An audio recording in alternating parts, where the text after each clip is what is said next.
Hi there. How's it going? It's going.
Is it working?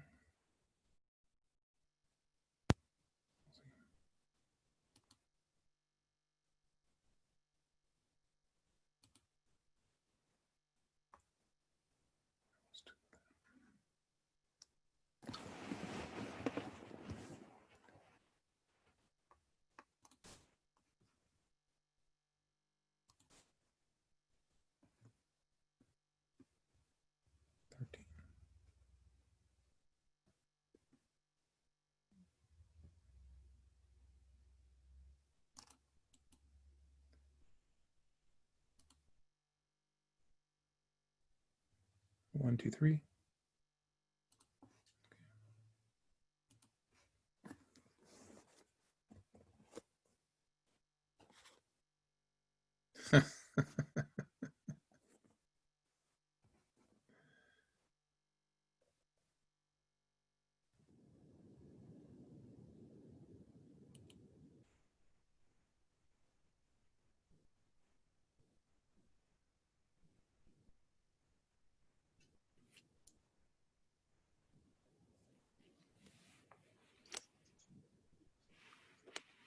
All right. Well, hello, everyone.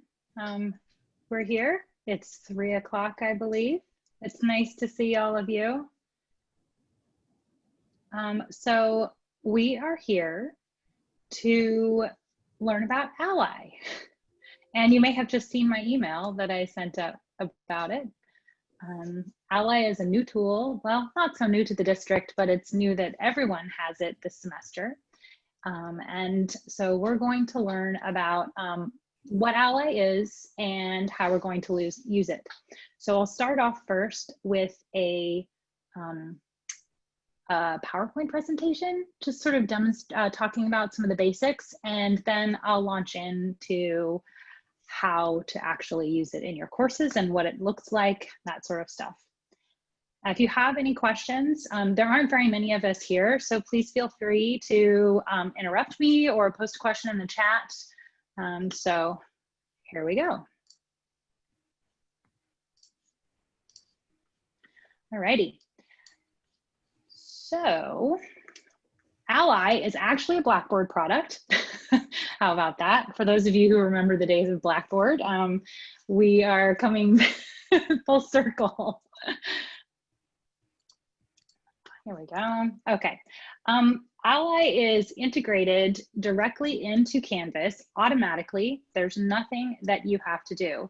And there's two main things that Ally does. The first is that it provides a alternative formats for students, and I'll talk a little bit more about what this means. But if your file maybe has some accessibility issues, or it's not in the format that a student would prefer to use, students can use Ally to download alternative formats that are automatically generated by the software. It also helps provide guidance to instructors for how to improve the accessibility of their existing course materials. So these are the sort of two components. These are the two sort of dashboards that you'll be interacting with. One is the instructor feedback dashboard, and this alternative formats dashboard you may or may not see it. Excuse me for just a moment. We have plumbers at our house. Sorry. Okay. Okay, it's been one heck of a week for plumbers. Sorry about that. Okay, the basic way that Ally works in any of your classes is that first you have to add course content. I imagine that if you've been teaching face-to-face a lot, you probably have a number of files that you use in your courses, right? So you probably use Word documents, maybe you've got some PowerPoints or some PDFs. And so what Ally will do is when you upload that document to Canvas, Ally will automatically run an accessibility check. And then it will provide alternative formats to you. It will provide alternative formats to the students and also provide feedback to the instructor. Some of the alternative formats that are provided are HTML. So it will take a Word document and it will convert it into a web page. Sometimes these are easier to navigate for students using screen readers. There's also EPUB audio options, electronic braille options. It really just depends on the type of document and the ability of Ally to convert that document to those new formats. Again, you don't actually have to do anything. Ally does it for you. Ally will also provide instructors. The registered instructor or teacher of the Canvas course will provide them with accessibility indicators. And these are these little red or yellow or green gauges that indicate how accessible the content is for students.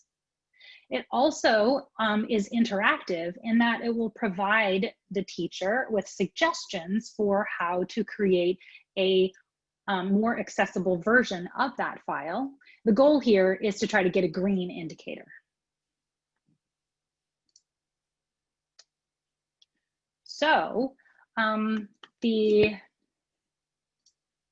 are different content indicators that you might see in your class. And I don't know, if you guys want to do like a show of hands or something like that with either the camera or with the participant section. How many of you have already seen these gauges in your course, right? Just wave at me if you've seen them. Okay.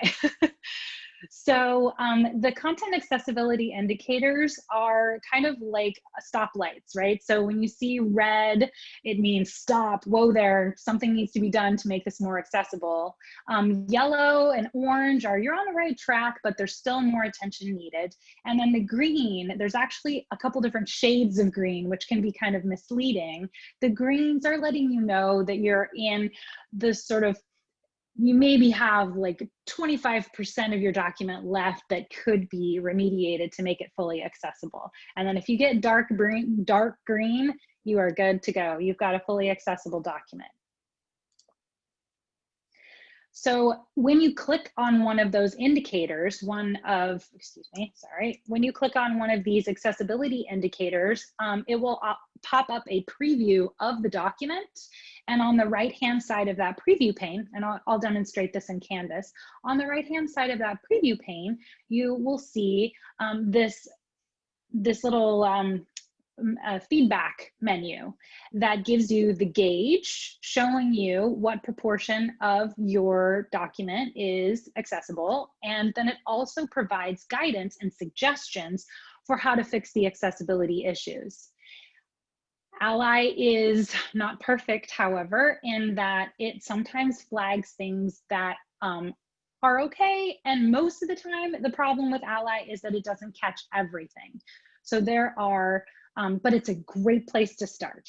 Ally, if you follow the suggestions from Ally and remediate that document in the original program, like in Microsoft Office or and well, usually it's Microsoft Office products that we're talking about, Word and PowerPoint.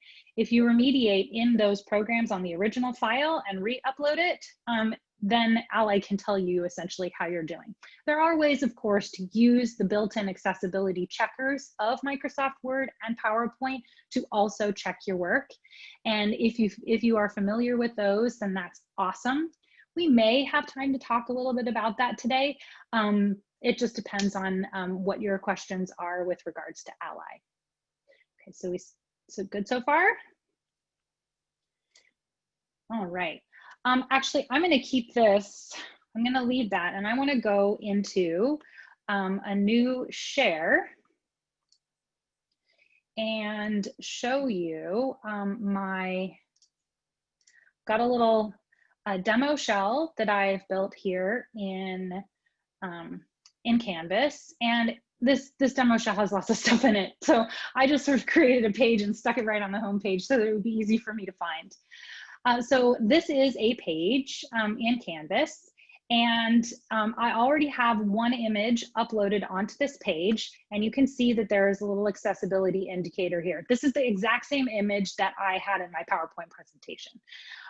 But I want to show you how the basic process, the workflow works, and we can see how Ally will make suggestions for us, and also how we can use Ally to do some remediation.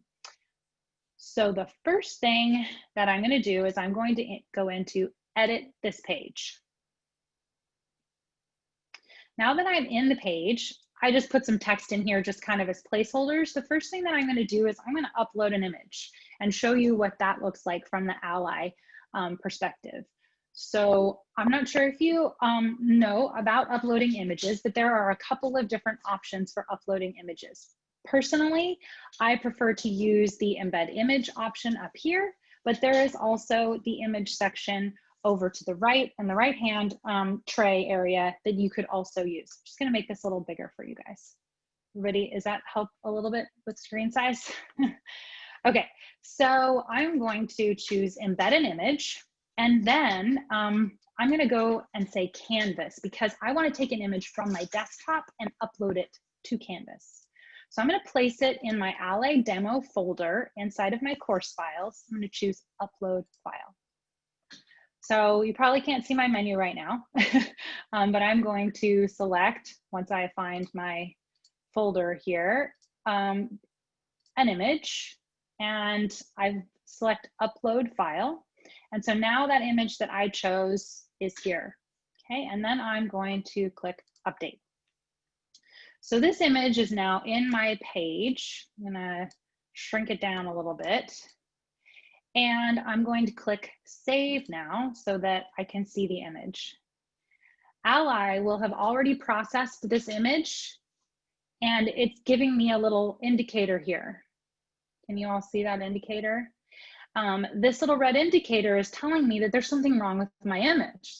I just put an image in. What's wrong with my image? So I click on it, and now a new window shows up.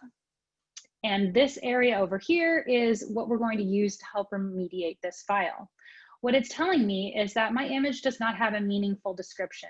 This is also referred to as the alt text, and you may hear about this or read about it when you're learning about accessibility in your courses. Alt text is very important for students with low or no vision, because it provides them with context for what that image is. It describes the image, and if there are any words in the image, it also includes that. When a student is using a screen reader on your page, then it will read the alt text in place of the image to help place that image in the context of the whole document or the whole page. Alt text is important not only for Canvas pages, but also for documents and PowerPoints as well. So I'm going to edit my image description right here, and instead I'm going to write the text that is on the image, because if there's text on an image, you want to make sure that you have that. So I'm going to put the Blackboard Ally logo. Okay, I am not going to mark this image as decorative right now, because I want to demonstrate how to do alt text. But in a case like this with an icon or a logo or something, you don't necessarily have to mark it with alt text. You could indicate it's decorative here as well. So we'll save that. Oh, great, yay, I win. And Ally will actually recognize the texts of the image. And if your alt text does not include all of the words that are shown in the image, it will actually tell you that. And it'll ask you to update your alt text. Now, if it's a really complex image, there's a problem, because alt text can only be essentially the length of a tweet 120 characters. It's going to be pretty short. So if you have a really complex image like a graph or a labeled figure, you're probably going to need to include more information in the actual text of the page rather than trying to place it all in the alt text. I'm going to close that. All right, so now we get a little green indicator, so we are good to go. Okay. Page has changed since you started viewing it. Really? Okay. So then the next thing that I want to show you is how you can use existing files to embed images. So I've already placed some images in my files area. So if I go to files for the class, you can upload files here using this handy dandy upload option. And it actually allows you to select multiple files at a time for batch uploads, which is really helpful if you know you're going to be using a lot of images or a lot of files. You can upload them all. So I've placed my images in here in my Ally demo folder. And you notice that I've got one image here, the one that I edited already, that has a nice alt text that is approved. But here's an image that I would like to put on my page, but its alt text isn't very good. So I can click on this and it will tell me that it's missing a description. It's also really blurry, which could be a problem. So what I can do is I can say, okay, well, I want to use this image because I don't have a better one. So we're going to say this would be like alternative formats available for download. And if I have room, I would put, you know, like HTML, EPUB, etc., something like that. It can't read the text because it's such a blurry image, so it didn't flag me for not including all of the text in there. So now this is another place where you can edit your alt text for your images. And the nice part about Ally is that that alt text travels with you. So when I go back to my home page and I want to add that image that I just worked on into the file area, I can do that. So I'm going to put it right here on the page. And once again, embed image. I'm going to choose the canvas option. It's already in my course files in my Ally area. And so I'm going to click that. And don't worry so much about this little alt text area here, although you can edit it there. The alt text actually comes with the image. And so when I show it here, it works. And the Ally alt text, it's written, that the program is written in such a way that it will override the alt text that you place when you're embedding the image. So whatever is Ally is what the screen reader will read. So if I click on that, it will show me, oh, here is the alt text. And I like to use screen readers sometimes to check my work to see if I'm doing okay. I'm not going to demonstrate that right now because I honestly don't know how it's going to work with the with our screen recording. However, I also use a checker for all of my Canvas pages. You can use the Canvas accessibility checker, which is, I'm gonna have to shrink my image down a little bit.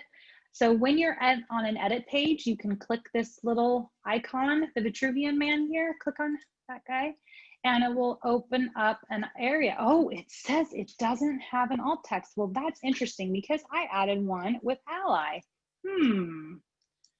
Well, we want to satisfy the alt text police here, so we're going to add the same alt text that we did before, which is alternative formats available for download.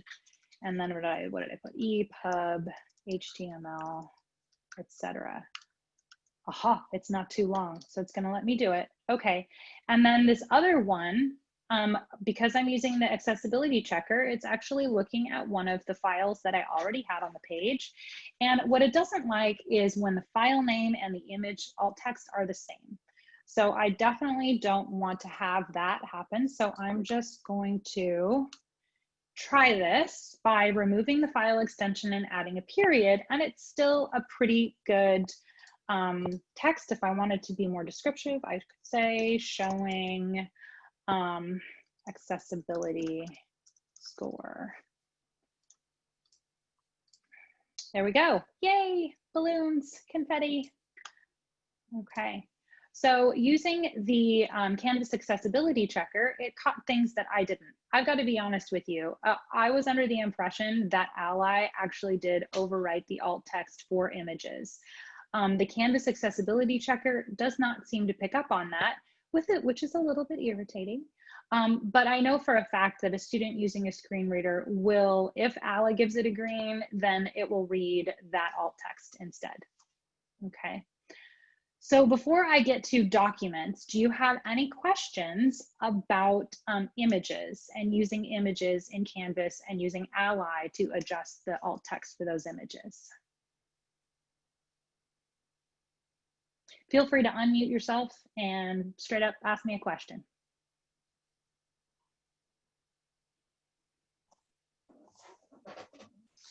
I have a quick question. Great, hi. Nice to see you. You too. I'm having some issues where the images are really hard to describe, like you're saying, graphs or texts or patterns in data that, Sure. you know, I just wondered if you had any ideas for how best to do that.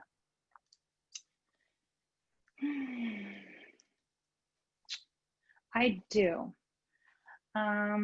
So there is the web content accessibility guidelines are what we use for our Canvas pages. And it's also really helpful when it comes to, oops, this is not the one I want. That one is, here we go.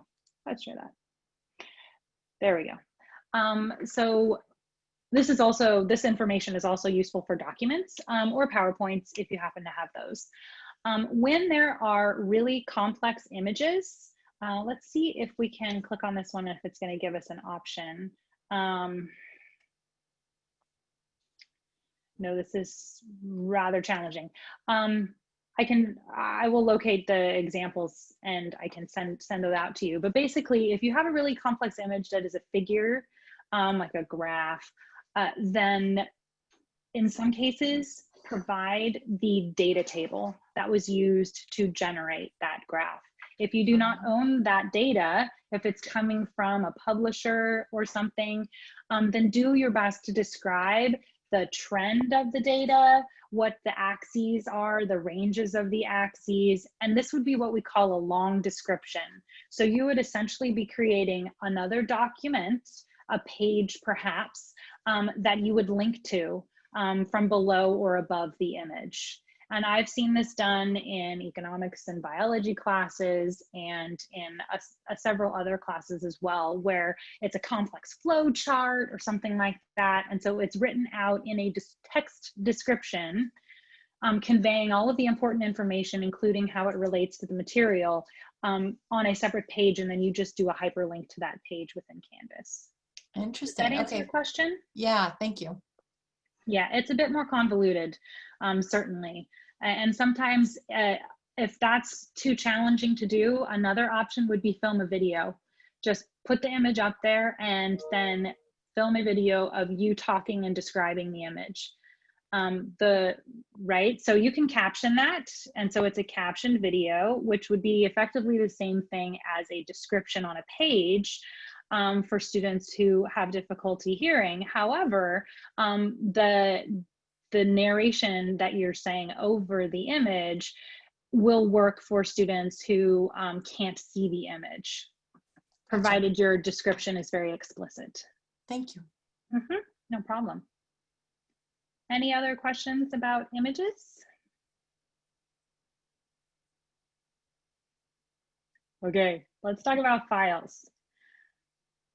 Wow, files. Well, the first file you're probably going to share with your students is a syllabus file, right? Yeah, okay. So generally, we suggest that when you share a document with students, you actually embed it on the page. And there's a very good reason for why you would want to do this. And I will demonstrate that. So I am going to add a link on this page to a syllabus file. So I'm going to, there's a couple of options here, but I'm going to start with writing out the text that I want to display. So this would be my biology 300 syllabus for fall 2020. I'm going to highlight that, and then I'm going to go over here to the right-hand side of the page. And if, depending on the size of your screen, this could be down at the bottom if your screen is narrow. I will click on Files, and then I'm going to go looking for my syllabus. I don't have a syllabus here. Oh my goodness. Well, the good news is that I can fix that. I can go and find a new file by clicking the upload file down at the bottom. And then I'm going to go into my document and locate a syllabus. This is for Bio 100, or whatever, you get it. And that's going to automatically select upload, and that will automatically link. And did you see that little flash of yellow? That little flash of yellow tells you that you successfully linked to whatever you were trying to link to. Okay, so once again, to reiterate what I did is I typed down the name of the file, but don't include the file extension, right? And it doesn't necessarily have to be the name of the file exactly. It could be entirely different, but what you want it to be is descriptive so that students understand what it is. So if it's a syllabus, you want to include your course number, the syllabus name, and the semester. That'll help you later, knowing that you need to update that syllabus if you copy this to another class later. And then I highlighted it, and I went over to the files area, and I select my file on the side there. So we all good with that? Okay, so now that I've got my file linked in here, what is that going to do with Ally? So I click Save. Okay, and my file has already been processed by Ally in the time that it took me to save that document, and it gives me an accessibility score. So if I click on that little accessibility score, it's going to tell me what's missing from my document. My document doesn't have headings. Well, what does that mean? Okay, a heading is a part of structured formatting of documents. You would use this using the styles ribbon, which a lot of us just ignore. In Word, there is something called the styles ribbon where you have heading 1, heading 2, heading 3. And the pre-formatted versions that you get from Microsoft sometimes aren't what you want. So you're like, oh, I'll just fix that. I'm just gonna highlight this font. I'm gonna make it 18-point font and bold, good to go. Unfortunately, without headings, students using a screen reader cannot navigate the document. So it's essentially like an unformatted text file. If you've ever tried to read a text file, a big block of text without any breaks in it, it's extremely difficult. So what headings do is they help break up the text, making it easier for sighted students to read, but they also help break up the text for users of screen readers, because then they can keyboard navigate through the document as if it was a table of contents. Okay, so that's what Ally is telling me there. Ally says, my document doesn't have headings, but notice this little button here, it says all issues. So it also has tables that are not correctly formatted for accessibility. What Ally is not doing here is giving me an opportunity to remediate. It's different than with the images. With the images, I could fix the alt text right there in Canvas. Unfortunately, Ally doesn't allow us to do that to these documents. So I would need to take that file on my desktop or my laptop using Microsoft Word and update it in Microsoft Word. So that's the only downfall with Ally, is that the remediations to files like PowerPoints, documents, PDFs are not taking place within Canvas. You have to leave Canvas, go to your computer, and use the software on your computer to edit that document. Okay, I'm not going to demonstrate that here today because I don't know if we're going to have time for that. Do you have any questions about how to interpret this information? Yeah, Dan, go ahead. Thank you. Yeah, I'm sorry, my wife just gave me a beverage. Is that awesome or what? I'm jealous. Sorry, I'll share with you later. No, I don't know if anybody else has had this experience, but I will get that for some of my, documents that I used before Ally came along. So I go to the Microsoft Word in my file, and I take the places that are good separation for headings, and I do the headings, save the document, and then consistently in Canvas, when I put the new one back in, it still comes up with the same indicator, not satisfied, and I haven't been able to figure that out. So most of them now, I'm just saving it as a PDF file and putting that on there, and then it's happy green. So I don't know if Right. anybody else is having that experience. Maybe I'm just asking in case there's others who are participating that have had that same experience. No, Or have you that- experienced yeah. that? Well, that's interesting that that happens. I'm wondering if maybe Ally is picking up on other things in the document that perhaps were unrelated to headings. You know, maybe under that more issues, there might have been something else that wasn't resolved. One suggestion I have is to run the Microsoft Word accessibility checker, which is under the review tab or the file menu, depending on which version you're using. And that accessibility checker will catch everything. It does okay with making suggestions for how to fix it, but in general, if something passes the accessibility checkers in Microsoft Office, then it will usually also pass Ally. The other problem with converting it to a PDF is that PDFs are actually less accessible than Word documents. They're really hard to remediate as well. So sometimes even if Ally gives it a green, it doesn't necessarily mean that it is accessible.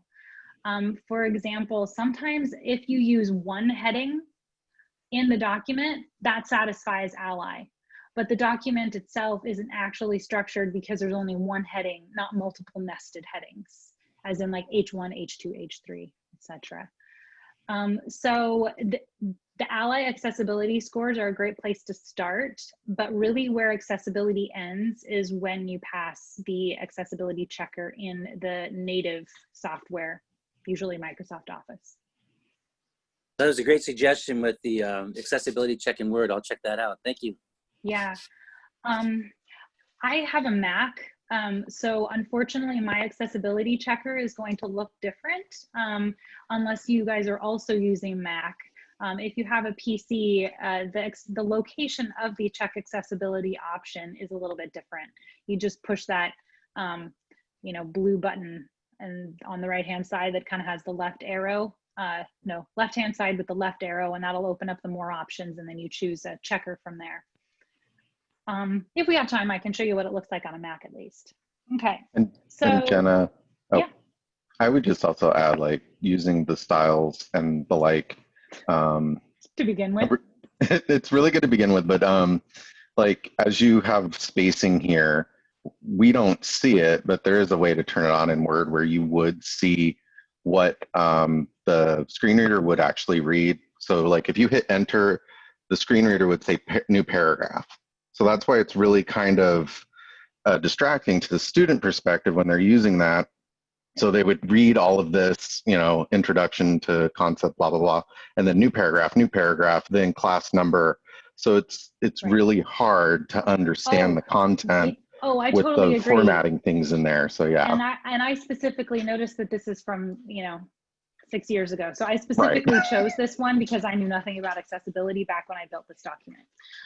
But yes, definitely. In fact, I just attended a really great workshop today about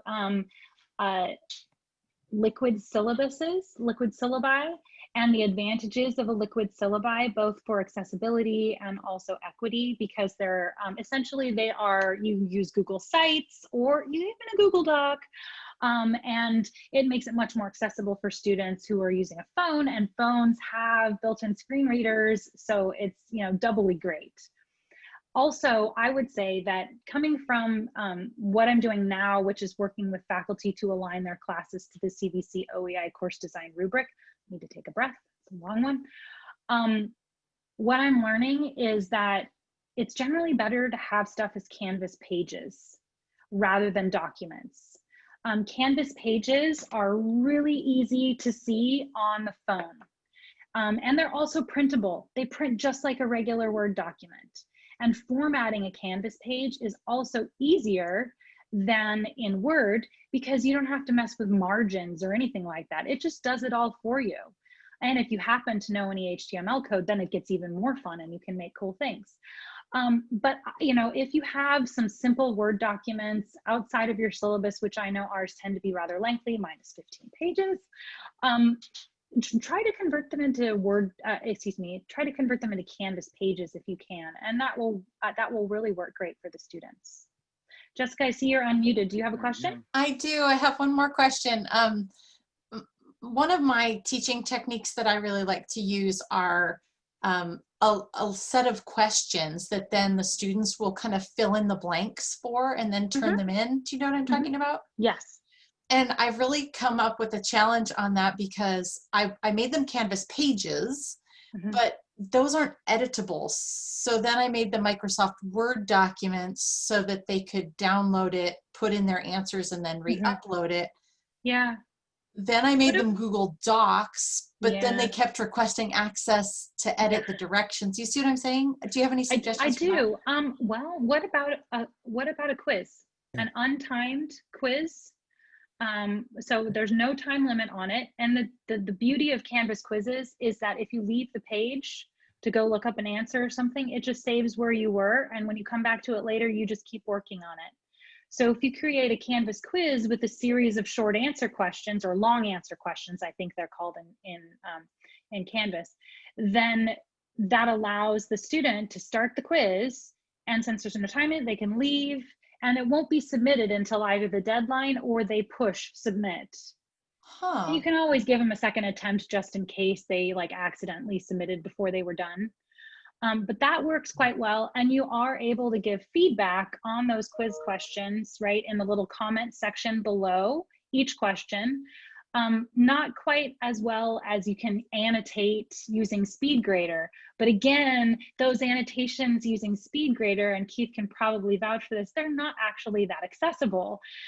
So in some ways, it's better to use the comments box on a quiz for a fill in the question answer kind of assignment. Interesting. Thank you. That I had never thought of that. Yeah, and then you get around, you also students can use the rich content editor in there, so they can upload images or videos, and it gets way fun for them.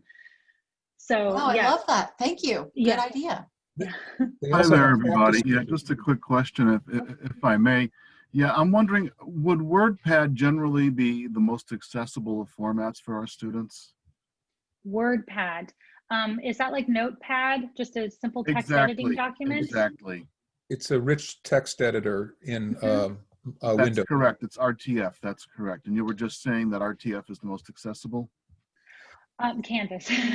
Oh. If we're looking at accessibility and equity combined, creating an accessible Canvas page for any sort of text-based document is probably going to be your best bet. More I'll so show than you. rich text format. Yeah. And then just a quick question too about PDF. I've used PDF successfully in the past with my students. I understand that now that it might be difficult for them for some of them to actually read that. I'm just wondering, there's a wonderful and simple, requires almost no memory, PDF opener and reader. It's called Sumatra, and I might recommend that to my students. It's free, and that would make PDF a lot more accessible to them, I should think, the ones who don't already have PDF access for whatever reason. Well, you know, with Canvas, you don't actually need a PDF reader. You also don't need Microsoft Office in order to preview a file. So if you'll allow me for just a moment, and Dennis, I will get to your question. Oh, no.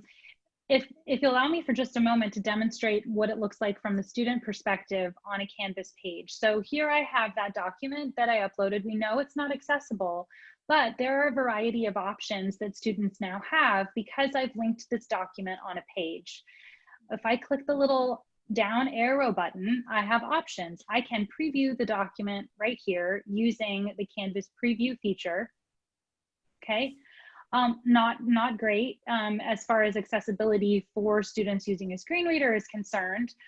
However, these file preview options do show up on a mobile device, and the vast majority of our students this semester are going to be completing their classes using one of these. The other option that I have is to choose alternative formats.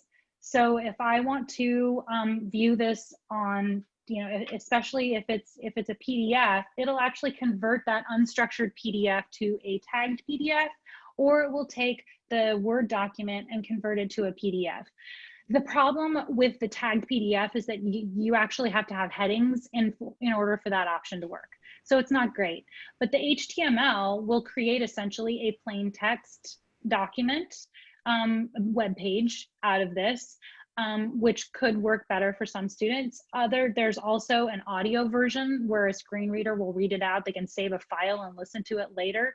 So there's lots of different options here. But it's garbage in, garbage out. If you have a document that has no formatting, except for bold and italics and underline, then there's not going to be a lot for Ally to work with when it creates the alternative formats. So the actual structuring of the document from the beginning is really important. And as far as, and Keith, maybe you can tell us a little bit more about this, but from what I understand with a screen reader, it doesn't really matter whether it's a docx or an HTML page or a rich text file. What matters is that it's structured. It has formatting built into it with headings. Right, because just like I was saying tip about the before, pages. those formatting things come through as audio. We don't visually normally see them. So that's what really kind of inhibits the document. Right. It can get really, really frustrating when a student is, hearing end paragraph, begin next paragraph, extra line break, line break, line break. Or if you make a bulleted tab, if you want to make a blank, right? Underscore, underscore, underscore, underscore, underscore, like over and over and over again. So that's just, things that we just don't, as cited instructors who are kind of legacy word users, we didn't ever learn really how to use Word properly because we started with typewriters or word processors. So, this is a whole new world for us.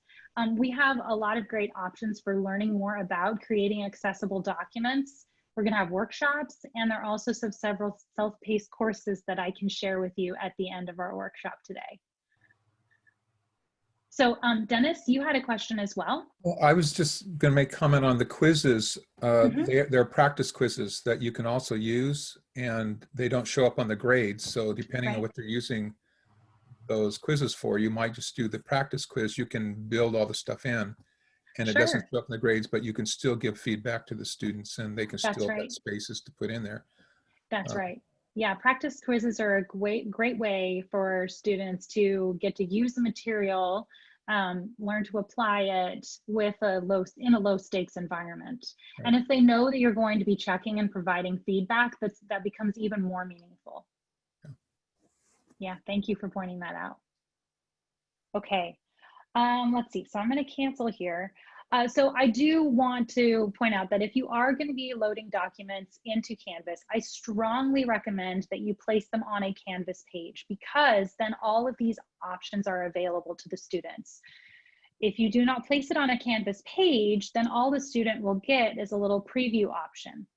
So I'm going to go into my modules. It's going to look a little bit messy right now because this is my CRC online course template. But let's say I want to add a file. I'm going to choose this one here. Canvas actually has an option for me to add a file directly into the module. Now, I don't suggest doing this, and I'm going to demonstrate why. So I'm going to take that same syllabus document and I'm going to add it. Ally does provide me with accessibility information here. But for the student, it's going to open it in a new area, and then they have to figure out which link to push to get the alternate formats, and it takes them out of the context and the flow of learning. So this is not an ideal way to do things. It's much better to have it in the page. So if you have a file associated with an assignment, you would embed that file into the assignment instructions so the students can preview it right there before they decide whether they want to download it or not. And it's likely that they won't download it because they know they can always preview it right there. The other thing that I wanted to demonstrate, that I wanted to show you, and this is unrelated to Ally, but since we're really talking about formatting, I wanted to just sort of show you, actually, let me go back. I'll do this one here because it has a table in it as well. So formatting, and this is what you can do with the Canvas Rich Content Editor in terms of formatting a document. You can add these line breaks, which don't really show up as far as I know in the formatting when a screen reader is reading it. We've got headings here, numbered lists. You can insert little decorative icons in here if you'd like to. Make sure you mark them as decorative so that the student doesn't have to listen to it being spelled out. And you can create tables, more lists, and links to things that might help them, like how do I take a quiz? Okay, so these are all things that you would probably do in a Word document, right? But you can do it on a Canvas page too, and it's much easier for a student using a phone to read. So in that way, it makes it both accessible and equitable. Okay, I'm trying to remember if there's anything else that I wanted to show you with regards to Ally for students. I think I demonstrated how it works for students by using this here. So there's always the option for students to download the document as well. And some instructors are uncomfortable with students downloading a Word document of their stuff. So you can always save it as a read-only document if you're worried about that. But I don't know how that works with a screen reader. So yeah. Okay. We have about 15 minutes remaining. Do you guys have any more questions for me about Ally? I have one more silly question, Jenna. Yeah, shoot. Okay, so I'm in a Word document. I'm trying to remediate some of my problems. And I'm a little ignorant of the whole headings thing. So heading 1, heading 2, can you help me with that? Sure, I can definitely help you with that. Do you mind if I help you in a Canvas page, just since I have Canvas up right now? Yeah. It's okay, just more of a general concept. Sure. Actually, you know what? We can just do this page here. Okay. So the basic flow for a document, let me just write it here so you can see, is the first thing that you start off with a document is header 1. So so heading or H1, heading 1. Okay, that would be your main heading. Canvas already does heading 1 up here. This little subject line box, that's an automatic H1 in the HTML code of the document. So you don't have to worry about that. So we start with H2. So H2 would be your first subheading, heading 2. So that's going to be like the first big heading that you have on a page. You have to have an H2 first. In a Word document, you would have only one H1, just one, the title of the document, and then after that, you go to H2. After H2, there's heading 3, and so on. So when I formatted this document, this was my sort of subtitle for the page, and so I used the rich content editor to select header 2 because that's the biggest option that I have. And then this is a sub question, right? So this is my sub question of my main topic, and so I'm going to give that a header 3. If I wanted to put something else in here, let's say, how does Ally help instructors? And then I would say, what do I do now? Right, so what do I do with my document now? That could be our heading 4, because it falls below as a subheading of what Ally does for instructors. So I don't know if that quite helps. But the basic nesting is you want to have a heading 1, you want to have heading 2. You could theoretically, and forgive me for using tabs here, this is a no-no, but I'll use it just to demonstrate. So if we have heading 2, and then we've got heading 3 to show you the hierarchy. Let me interrupt you for one quick second, Jenna. My biggest issue is, let's take a syllabus. We all have some common blocks, right? Like, what are your late policies? What are your learning outcomes? What are your, right? And those are, I was making all of those in this example, heading 2s. Is that correct? Or should late policies be heading 2, textbook be heading 3, learning outcomes be heading 4? Oh, that's a great question. I'm opening up that inaccessible Word document right now, and we can spend a little bit of time working on that document just to see how the headings would work. Think of the headings as a table of contents, if that helps. So if you have a table of contents, sometimes you're going to have subsections within your main section of your textbook, right? So your main sections of your textbook would be like chapter 1, section 1, chapter 1, section 2. So those are your H2s. And then if you have subcategories within those subsections, those would be your H3s and your H4s. So it's okay to have 5 H2s or 10 H2s or whatever, as long as they're the same hierarchy. Okay, got it. Yes. So in this case, right, I have my course philosophy and structure. So these down here, they're underlined. They shouldn't be underlined. That indicates a link. We want to reserve underlining for links. But if I changed course philosophy and structure to an H2, my H2, then be engaged would be an H3. H2 in here. What is up with my styles? Oh, there we go. H2. Okay, so if I change that to an H2, added a line break, but you get the idea. These would be all, oops, right? So I would need to return that and return that one to paragraph format, right? So that's an H3. And then this one would be an H3 as well. And then now here I am back at required class materials. Which So is I'm going to turn that into an H2. Got it. Thank you. Perfect. Okay, cool. And I have a comment on that. I'm sorry, I came late, but I get what's going on here. Hi. Welcome. One of the things I did after taking a class at another school on Ally is I did my syllabus as individual pages and even did tabs within the pages. And that helped clear up a lot of that because you didn't need massive headings. You just had one heading because that one page was just attendance or just books required or something like that. So that's a way to make it a little simpler. For sure. And that is one of the things that the OEI course designers recommend is either using a liquid syllabus or using a Canvas module for your syllabus.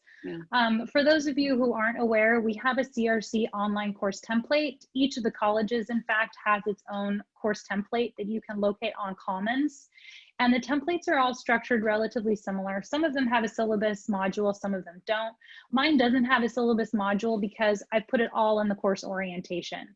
So almost all of the information that you would find in a syllabus is a section of the course orientation, including learning objectives, course materials, information about me, how to get in contact with me, my policies, my grading, and my support services, or the support services. And so each of these are, you know, they're pages within the Canvas pages, and so they're structured, right? And it doesn't matter like what, you know, I'm resizing my thing right now, and I don't think you can tell that, but it doesn't matter like how narrow I make it or how wide I make it, it automatically adjusts to the page. So you can't get that with a document. So yes, if you want to take the time to create Canvas pages at this point, go for it. And you can always download the template and use the template to build your syllabus/orientation module. There was a question. Lawrence, is that you? Yes. Hi, Janet. Thank you. Sorry to interrupt. You may have covered this before, but quick question. Am I to understand that it's best if every single page in our modules on our website should follow the heading 1, 2, 3, 4 type deal? Is this Absolutely. What? Okay. Absolutely. I'll got some work to do. I know. Well, one thing that does help is running the, when you start working on it, start with your Canvas accessibility checker, which is this little Vitruvian man in the corner. Right. If you click that, that will give you a start. But the problem, I'm going to give you a secret. The problem with the Canvas accessibility checker is that it only checks if your headings are improperly ordered. It doesn't tell you if they're missing. So you can get balloons for a document that a page that doesn't have any headings on it. So that's one thing that Canvas really needs to fix, is it doesn't recognize the absence of headings. It only recognizes if they've been used properly or not. But the headings are very easy to do, because you can just, let's say I want to create a new heading here. I just literally click anywhere on this line and go in and say, that needs to be a header 4. Okay. Done. Don't bother making it look pretty. Use the Canvas default stuff and move on. Okay, thanks. Any other questions? I have a question, Jenna. Can you Yeah, hear me? hi. Yeah, I saw you put a thing in the chat, but I hadn't gotten to it yet. I apologize. So I'm glad you chimed in. Yeah, no worries. So how about putting the syllabus, each section in links, like for example, how to contact your instructor, course description and information, policies. So I have seen instructors use the syllabus tool within Canvas to have a series of links. And so an example of that would be, you know, let's say you have a whole bunch of pages, and so these would be the syllabus quick links. Syllabus quick links. And so first would be like course SLOs, and then you'd have one for required materials. And then each of these would be a link to a Canvas page, a new Canvas page. I wouldn't suggest linking to a bunch of files. Does that answer your question? Yeah, and the reason for that? Why not linking to why linking to pages instead of files? Yes. Because when a student is using a mobile device, they can just swipe back. It's very easy. When you upload a bunch of files, then if the student wants to preview it, it's going to expand the page so it's really long, and then they have to collapse all of their previews to get down to the next one. And it's easier to make accessible Canvas pages than it is to make accessible Word documents, in my opinion. So if it's in a link, so even if at the bottom of the section of that link, it says back to syllabus, and they click on it and it takes them back to the syllabus. So it's still not accessible for them on the phone. If it's a link to a Canvas page, sure. So let's do an example. So if I link to a Canvas page here, I want to link to module 0, why do we study blank? Because that's where I'm going to put my SLOs. And then I'm going to do this link here to my module 0 required course materials. Okay, so if I update that and I click on this, it's going to take me to that page. That's great. I have this page already placed within a module. But if it was just a page and it wasn't within a module, then the student could just push back and it would take them back to the syllabus page. Or with a phone, they just swipe back and it takes them back. Okay, so that's okay. That's okay. Yeah. Okay. It's not the best option. Frankly, it's better to have it in a module because then the students can next. And so that makes it easier. It's also easier for you to track, you know, page views and that kind of stuff. And can you explain the difference then between the liquid syllabus versus you know what? Here is what I can do. Let me find. Because you guys can see this page. You guys can see this page, right? Yeah. Okay, cool. So I just attended this workshop as part of the Humanizing Challenge from @1.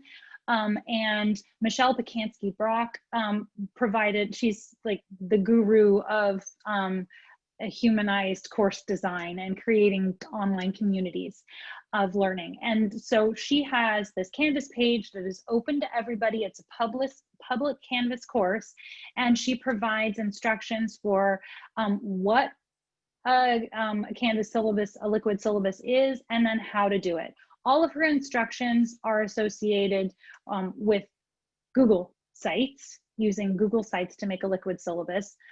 But essentially creating a syllabus within Canvas is also a great practice.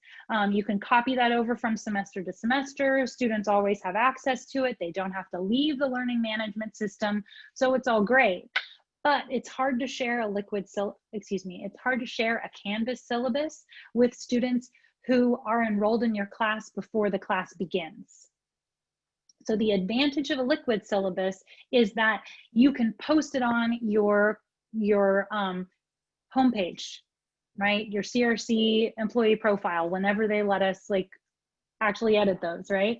So you could provide a link there to your syllabus. You could send an email out to your students with a link to the liquid syllabus. And so therefore students will have access to information about the course before the course begins, which will help them be better prepared for the course, and also will help them know whether they're actually like really wanting to commit to this or not.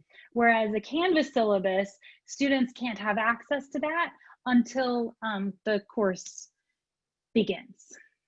Jenna, was this on Course Commons?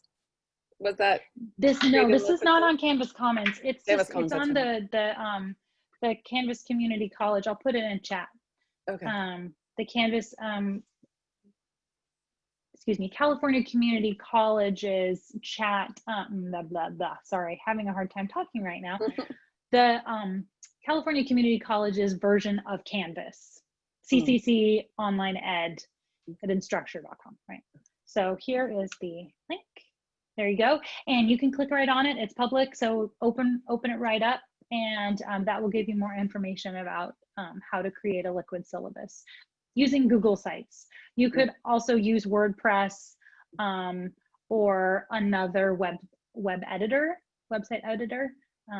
but her suggestion is Google Sites. And again, the advantage of that is that it's visible on a mobile device. I think the take home from, from all of my preparations for this semester, what I've learned is that students are using their phones for just about everything. And we as instructors can't change that. We need to work with it. And part of accessibility is obviously making materials accessible for students who require alternative formats or need visual or coded cues within the documents, but it's also making it accessible to students who may be viewing their materials on a mobile device.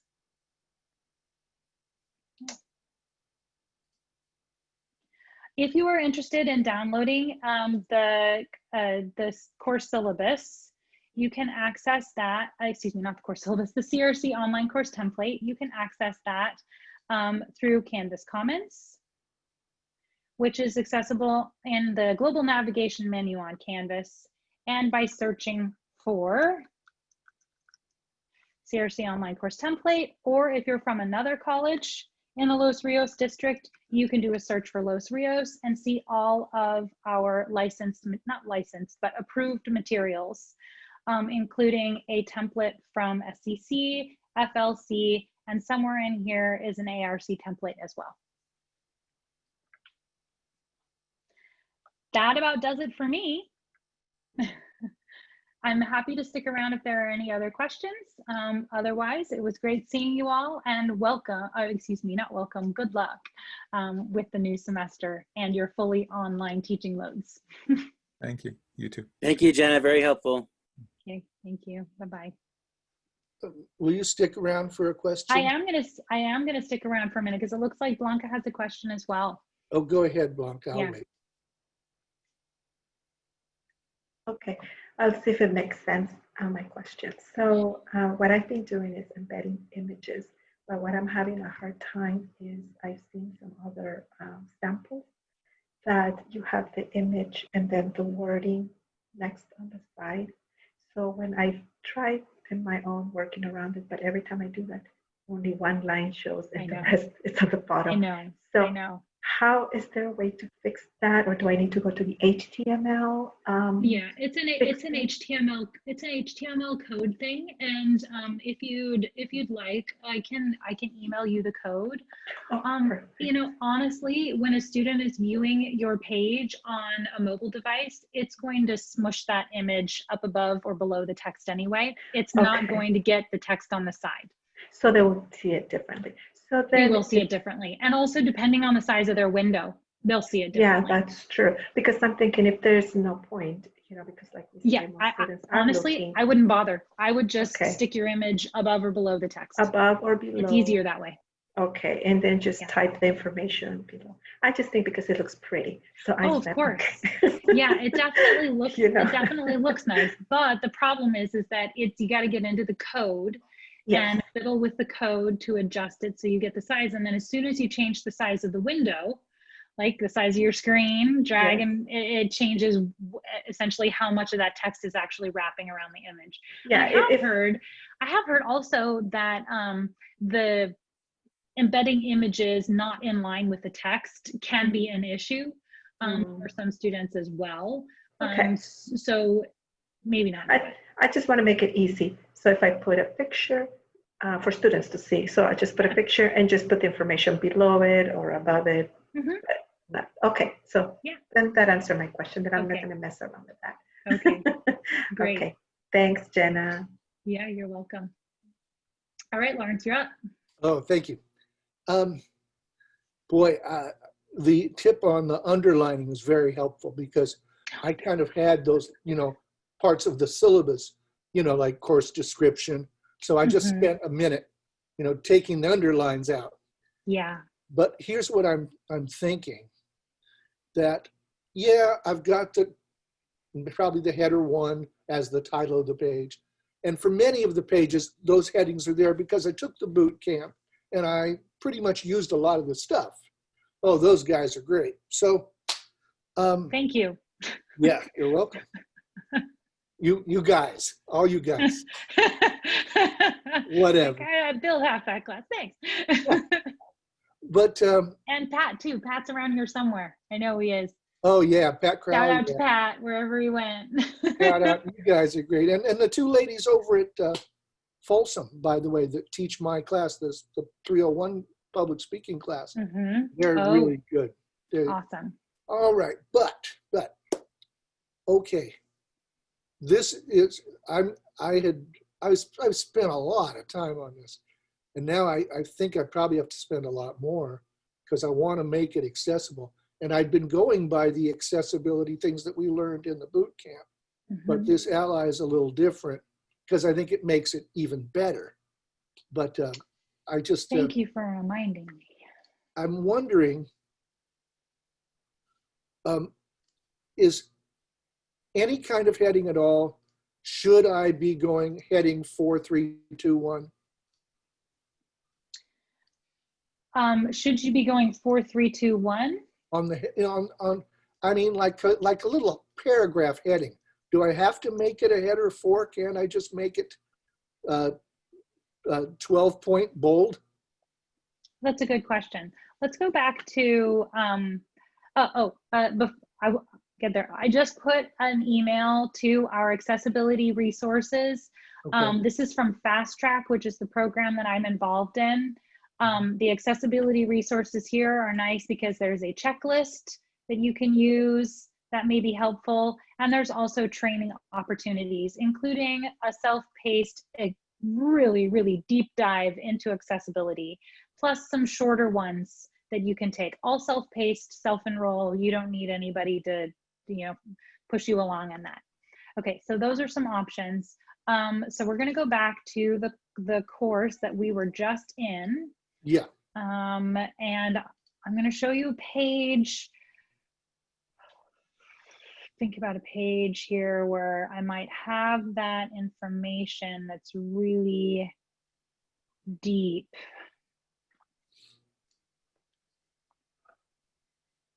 Okay.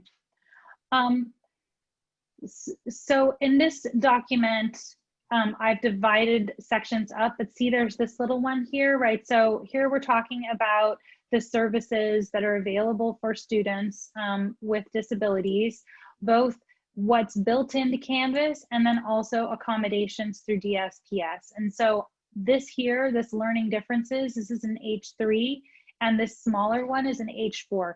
It's only 1 point font bigger and there's no bold. So it's minor, but it does provide students with the ability to navigate to that point.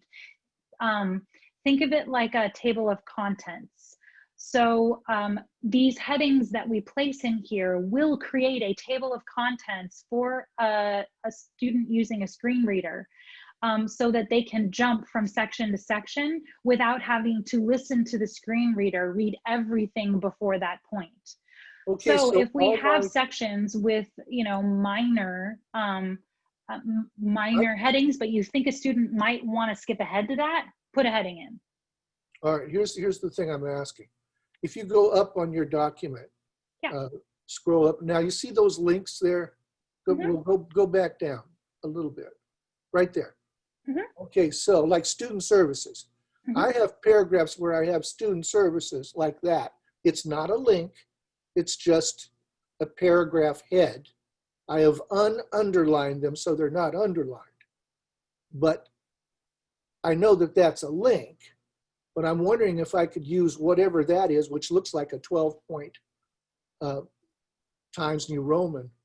I'm just wondering if I could use that. I know that's not a heading 4, it's too small. It's a link. It's a link to student So- services. So the answer is no. The answer is unless it's a link, you can't use Let's it. think about it this way. As a sighted person, you have decided that those words have emphasis. And for a sighted student, they can clue in on those words by scanning the page. A student who is not sighted or who has low vision may not have that same cue because they can't locate and scan ahead to that section with the bold text. So the use of bold text is useful if you're, for example, just like in a textbook, bolding out a vocabulary term. Right. But if it is a navigation cue for students, like the first few words in a paragraph that are identifying the purpose of that paragraph, it should be a heading. Okay, so I'm going to go back for those little headings, make them header 4s. Yes. And then I'm going to go through my pages. And, you know, a lot of them, you know, are pretty much taken format from a format perspective from the boot camp. And then I did my own thing inside because, you know, why reinvent the wheel? But Yeah, that's what the template's for. yeah. But the other thing now is my last question, I guess, is this. I don't actually have to have headings if I don't think I really need headings. I don't mean all through but I mean, I could find a couple of pages and say, you know, there doesn't really need to be a heading here. So I've got the title is in H1 and maybe I have a subtitle in H2, but I don't have to have all sorts of titles on a page. I can just make it textual. And can I? Okay. So this document, this page is a short page. Right. I did use a header in case students didn't want to read this for the second time. They could just skip ahead to where the syllabus is. Right. But I'm fairly certain I have a page that doesn't have. Well, you had a bolded sentence there, though. You had a bolded sentence. That's right. Bold. Yeah, the syllabus is a contract between you and your instructor. This is part of the document. It's not a navigation cue. It's an emphasis. And in fact, there's HTML code associated with that, and that will be conveyed to a student using a screen reader. It will say, you know, I think strong for bold. It will say strong. Right. Start text, read it off, and then end strong. Okay, not to be difficult, but let me go back one step. Yeah. Why can't I just have a short heading for the paragraph that's in bold? And we just won't call it a heading. We'll just call it, here is a short sentence that describes what comes next, and it's in bold. If you've already exhausted your H4s and you're at H5, that's fine. But if you're using it as a navigation cue, this is not a navigation cue. This is an emphatic statement, right? If it's a navigation cue, you think that students are going to use that to help you navigate through the page, and you should probably put it as a heading. If it's not a navigation cue, then you don't have to. Okay, last question, because I lied. I had one more question. Man, you're just battering me. I am merciless, I know. But I went to the DMV today, so bear with me. I'm already okay. Sorry about ball that. player here. But If I wanted to use, you know how you use yellow when you in a textbook when you're studying, to just give me the 411 on making red text and yellow background. Is that wrong? Is that bad? Bad. Very, Bad. very bad. Bad. Yeah. Please don't. Okay. So let's look at this page for just a moment. So All right. if you have something that's like, actually, let me not do that. Let me go to an assignment, because, you know, if you're like, absolutely, like, you must do this. Okay. So let's say I want to make sure that students know for sure that these are the deadlines. Yeah. Right. I put it in bold. Right. Okay. But I want to add an additional cue. Right. You can use the bottom levels of highlights here. You can. Okay. And as long as it's black text over that, then it should not be a contrast issue.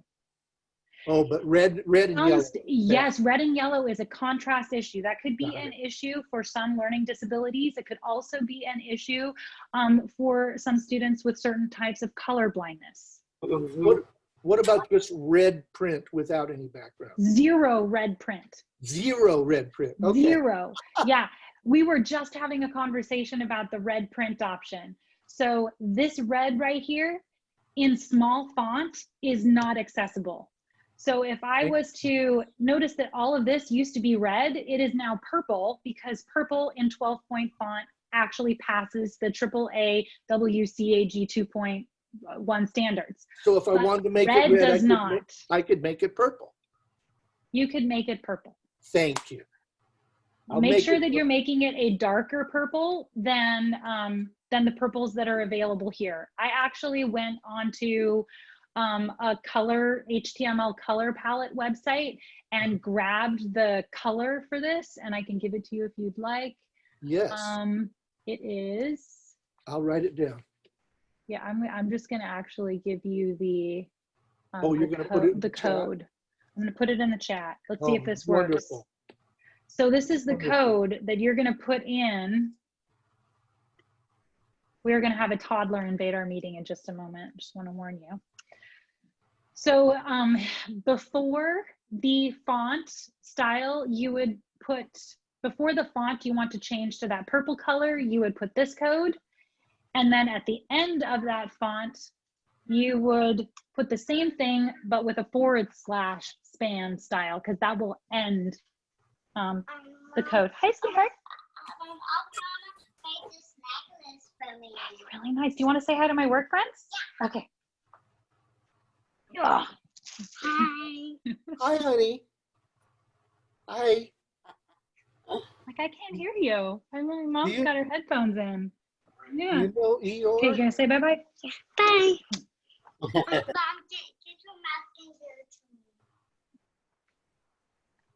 There you go. Okay. I had one of those, but she went and grew up. What are you gonna do? Actually, you know what? That second code. Yeah. It's not that. It should be this. Just end span. Oh, just end span? End span. Okay. Yeah. I'll show you. I can show you what that looks like in the code here on this Canvas page. Okay. So, so we've got this this section right here. So here's the start of our new paragraph. Here is the code for the purple color. Here is the code for bold. And then I've got, this is where you would enter your icebreaker prompt, right? That's the actual text. And then at the end, I have the end span. Perfect. Perfect. And so it ends up looking like that. Thank you, Jenna. Thank you. I really appreciate it. This really helps me. I'm so happy to help. Wow. Thank you. I'm going to go do some work now. And will there be another workshop that you said on this coming up? You know, we don't have another workshop on the books for Ally, but I have a sneaking feeling that we will probably try to squeeze one in. Not next week, I don't think, because we're pretty booked up with workshops for next week. But during the first few weeks of the semester, I'll be hosting one of these again. And you know, I might also be hosting some, think about hosting some accessibility drop-in hours because I know that folks will get questions once they start using Ally. They'll be like, what the heck does this mean? Well, thank you for being a great guide through this new land. And I know, it's crazy. I think it's great that, we're trying to make it right. And what can I say? Thank you. Yeah, no problem. You're very welcome. Okay. Karen just asked me a question about learning code. And when I started doing this, I asked the same thing. I know a little bit about code, HTML. Yeah, so code, most instructors that I know that use code are self-taught. Yeah. HTML is actually pretty straightforward once you get the hang of how to start and stop the formatting rules. Right. So honestly, find a page that you really like, and then look at the code for the page and try to figure out, if you move this, what does it break, kind of thing. And that's generally been my approach. There is a CIS class offered at ARC sometimes that is an HTML class. But yeah, for the most part, it's just straight up like, just, go online and look up the code for stuff and ask somebody else for code to do something. You can always ask myself or Pat Cranley or Greg for code to do something. If you want code for like inserting, like these little line breaks or changing the padding around an image, that stuff you can all just, let me ask you one more quick question and then I'll let you go for the Okay, hang on just a second. Karen, did that answer your question?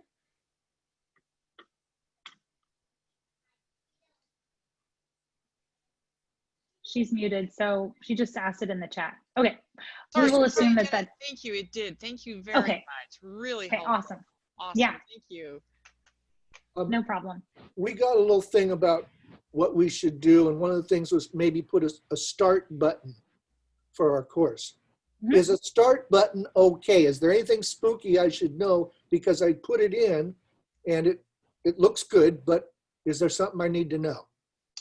Yeah, so let me go back to my homepage because there's different start buttons, right? There's a picture of a start button that people can add a link to, which is a little bit confusing for students who are using a screen reader. So one of the suggestions that we make, and I'm now looking for, here we go. Okay, so here, these are start buttons that are built using code that I got off of the Canvas style guide. There is a Canvas style guide that gives you HTML code for all sorts of fun little things in here. And when you download the course template, or I think I actually have it on a sample homepage that I put into Commons, you can grab the HTML code for those buttons. And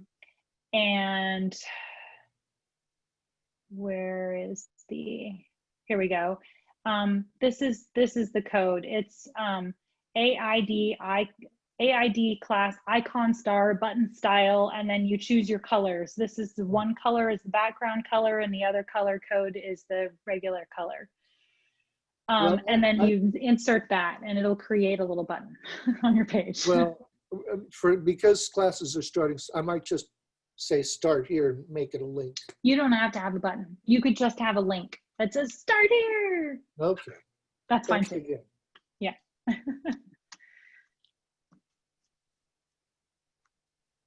Any more questions?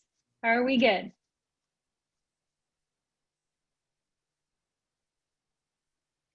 Okay then, well, I am going to end this meeting. I'm pretty sure this thing is recording, so if you want a copy of the recording, just send me an email. Thanks, Jenna, so much. So helpful. Yeah, you are very welcome. Good luck, everyone. Thank you. Have a Terrific. wonderful semester. Okay, take care. Bye. Ciao. Ciao, everybody. Bye.